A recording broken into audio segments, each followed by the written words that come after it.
আমরা আছি বর্তমানে চট্টগ্রাম সমুদ্রে, বহির্ণ সমুদ্রে।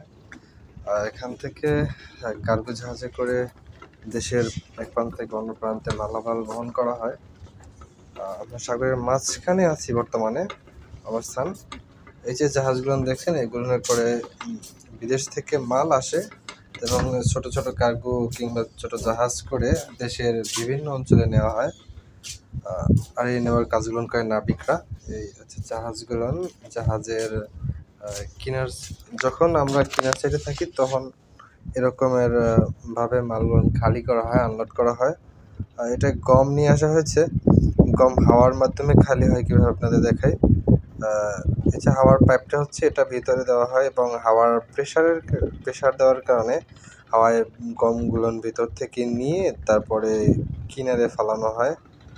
এবং কিছু কিছু মানুষ আছে কাছায় দেয়, হাওয়াইটাই না উপরে নিয়ে আসে। এরকম করে গম আনলোড করে এবং কেউ কেউ আছে মাথায় করে আনলোড করে।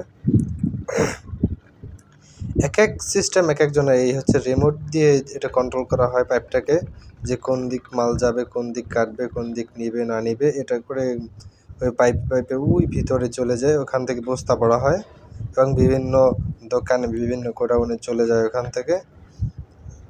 আর জাহাজের নাবিকদের কাজ হচ্ছে এগুলো আটকানো, লাগানো এবং দেন এগুলো দেখাশোনা করা এবং চোর বাটপা আসে কিনা এগুলো দেখাশোনা করা।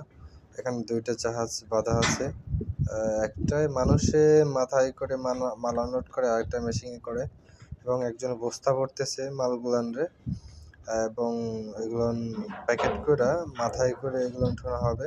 এটা হচ্ছে ছোট জাহাজ, ছোট কার্গো জাহাজ, এটার থেকে যেটা বয়সে ভিডিও করে এটার থেকে ছোট, এই জন্য সাইডে রাখা হয়েছে। এটা বর্তমানে